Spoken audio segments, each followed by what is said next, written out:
ಆಯ್ತು ಹಾಗಂತ ಬಾಡಿಗೆಗೆ ಬಂದವ್ರಿಗೆಲ್ಲ ತೊಂದರೆ ಕೊಡೋದ?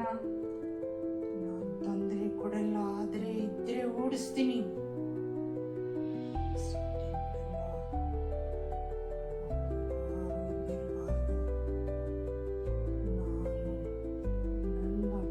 ಹುಡುಗಿ ಅಷ್ಟೇ ಇರಬೇಕು.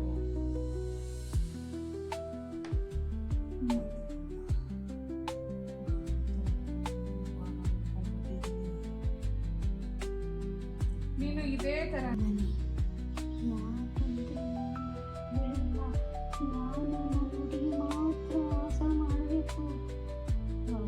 ಕಳಿಸ್ಬಿಡು. ನಾನು ತುಂಬ ಸಂಕಟ ಪಡ್ತೀನಿ. ನಾನು ಹೇಳೋದನ್ನು ನೀನು ಕೇಳಬೇಕಾಗತ್ತೆ. ಎಷ್ಟು ದಿವಸ ಅಂತೇಳಿ ಇದೇ ಥರ ತೊಂದರೆ ಕೊಟ್ಕೊಂಡು ನೀನು ಕೂಡ ಅಲ್ದಾಡ್ಕೊಂಡಿರ್ತೀಯ. ನಾನು ನಿನಗೆ ಸಹಾಯ ಮಾಡ್ತೀನಿ, ಹೇಳೋದನ್ನ ಅರ್ಥ ಮಾಡ್ಕೊ. ಈ ಥರ ಎಲ್ಲ ತೊಂದರೆ ಕೊಡಬಾರ್ದು. ನೀನು ಕೂಡ ನಿನ್ನ ಪರಿಸ್ಥಿತಿನೂ ಕೂಡ ಸರಿಯಾಗಿಲ್ಲ. ನಾನು ನಿನಗೆ ಸಹಾಯ ಮಾಡ್ತೀನಿ, ಅದೇ ಪ್ರಕಾರ ನೀನು ನಡ್ಕೋಬೇಕು. ನಾವು ನಮ್ಮ ಯಜಮಾನರು ಬೆಂಗಳೂರಲ್ಲಿ ಒಂದು ಕೆಲಸದಲ್ಲಿ ಇದ್ದರು. ನಮ್ಮ ಗಂಡ ನಾವು ಕೆಲಸದಲ್ಲಿ ಮನೆಯಲ್ಲಿ ನೋಡ್ಕೊಂಡು ಮಗು ನೋಡ್ಕೊಂಡಿದ್ದು. 1 ವರ್ಷದವರೆಗೂ ಅಲ್ಲಿ ಏನಿದೆ ಏನು ಅಂತಂದ್ರೆ ಅಷ್ಟು ಕಾಟ ಆಯಿತು. 1 ವರ್ಷ ಮಗು ಆದಮೇಲೆ ನಮಗೆ ಮಗುನ ನಾನು ಸ್ನಾನ ಮಾಡಿಸ್ಬಿಟ್ಟು ನೋಡ್ರಿ, ನಾವು ತೊಟ್ಲಲ್ಲಿ ಹಾಕ್ತಿದ್ವಿ. ತೊಟ್ಲಲ್ಲಿ ಹಾಕಿ ನಾವು ಶಾಲೆ ಕಟ್ತಾ ಇದ್ವಿ. ತೊಟ್ಲಲ್ಲಿ ಸುತ್ತ ಸೀರೆನ ಕಟ್ಟಿ ನಾವು ಸ್ನಾನಕ್ಕೆ ಹೋದ ತಕ್ಷಣ ಮಂಚದ ಮೇಲೆ ಮಗು ಮಲಗಿರೋದು. ನಮ್ಗೆ ಆಶ್ಚರ್ಯ, ಕಟ್ಟಿದಂಗೆ ಇರೋದು ತೊಟ್ಟಲ್ಲಿ, ಮಗು ಮಾತ್ರ ಮಂಚದ ಮೇಲೆ ಇರೋದು. ಆದರೆ ಅದೇನು ತೊಂದರೆ ಆಗಿರಲಿಲ್ಲ. ಆಮೇಲೆ ಇದ್ಯಾಕೆ ಈ ಥರ ಹಿಂಗಾಯ್ತು ಅಂತ ನನಗೆ ಒಂಥರ ಏನೋ ಒಂಥರ ಜ್ಞಾನ ಮರ್ತನೇನೋ ಏನೋ ಅನ್ನಂಗಾಗ್ಬಿಡ್ತು. ಆಮೇಲೆ ನೋಡಿ ಬಾಗಿಲು ಬಡಿಯೋದು, ಹೆಸರು ಕೂಗೋದು, ಈ ಥರ ಎಲ್ಲ ಸಮಸ್ಯೆಗಳಾಗ್ಬಿಡ್ತು. ಆಮೇಲೆ ನಮಗೇನಾದರೂ ತುಂಬ ಭಯ ಆಯಿತು. ಆ ಮನೆಯಲ್ಲಿ ಮಾಡಿ ಇತ್ತು. ಮಾಡಿಗೆ ಅಂದರೆ ಒಂದು ಕಿಟಕಿನೂ ಇರಲಿಲ್ಲ ನೋಡ್ರಿ, ಕಿಟಕಿನೂ ಇರಲಿಲ್ಲ. ಸೌಂಡ್ ಆಗೋದು, ಸೌಂಡು ರಾತ್ರಿ 12 ಗಂಟೆ ಮೇಲೆ ಸೌಂಡು, ಗೆಜ್ಜೆ ಸೌಂಡ್ ಬರೋದು.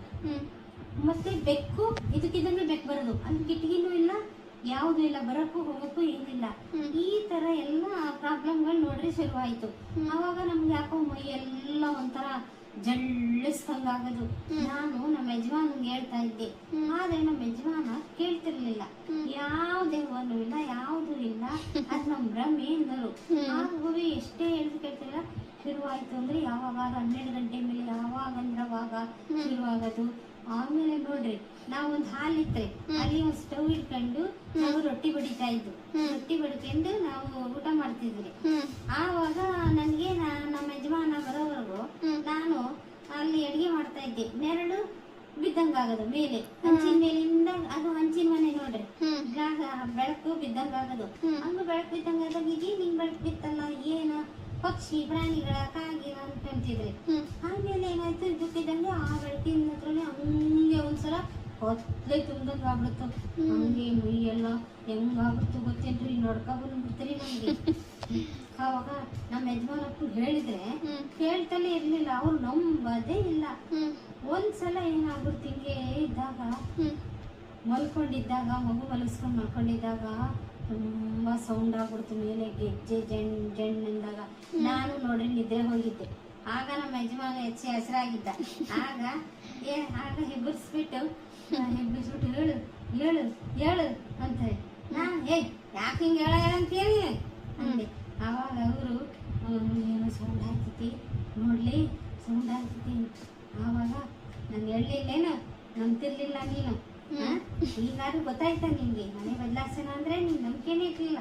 ನಾನು ಹೆಂಗಿರೋ ನಾನು ಹೋದ್ಮೇಲೆ ಎಷ್ಟು ಭಯ ಆಗ್ತಿತ್ತು, ಎಷ್ಟು ಹೇಳಿದ್ ಕೇಳ್ತಿರಲಿಲ್ಲ ಅಂದೆ ನಾನು ಯಜಮಾನ. ಅವಾಗ ಇಲ್ಲ ಮನೆ ಬದಲಾಯಿಸ್ಬಿಡೋಣ ಕಣ ಅಂತ ಹೇಳಿ ಅವಾಗ ನೋಡಿ ಮನೆ ಹುಡ್ಕತ್ತಿದ್ರು. ಆವಾಗ ತಕ್ಷಣ ಯಾವುದೋ ಒಂದು ಮನೆಗೆ ಒಂದು ಗೂಡು ಸೇರ್ಕೊಂಡಿವಿ. ನಮ್ಮ ಮಗು ನಾವು ಎಲ್ಲ ಸದ್ಯ ಏನೂ ಆಗಲಿಲ್ಲ. ಆದರೆ ಆ ಮನೆಯಲ್ಲಿ ಯಾರೋ ಆ ಮನೆ ಓನರ್ ಮಗನೇ ನೇಣು ಹಾಕೊಂಡು ಸತ್ತಿದ್ನಂತೆ. ಅದನ್ನೇನು ಮಾಡಿದ್ರು ಸುಮ್ಮನೆ ಇರುತ್ತಲ್ಲಂತ ಬಾಡಿಗೆ ಕೊಟ್ಟು ನಮ್ಮಂತವ್ರಿಗೆ ತೊಂದರೆ ಕೊಡ್ತಾರೆ ನೋಡಿ, ಮನೆ ಕಟ್ಟಿಸ್ತಾರೆ. ಏನಾದರೂ ಒಂದು ಪೂಜೆ ಪುನಸ್ಕಾರ ಮಾಡ್ಕೋಬೇಕು ಅವರು.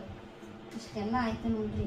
ನಮ್ಗೆ ದೇವರು ಬದುಕಿಸಿ ನಮಗೆ ಒಳ್ಳೇದಾಯ್ತು. ನಮ್ಗೆ ಆ ಎಲ್ಲಮ್ಮ ತಾಯಿ ನಮ್ಮನ್ನು ಕಾಪಾಡಿದ್ರೆ.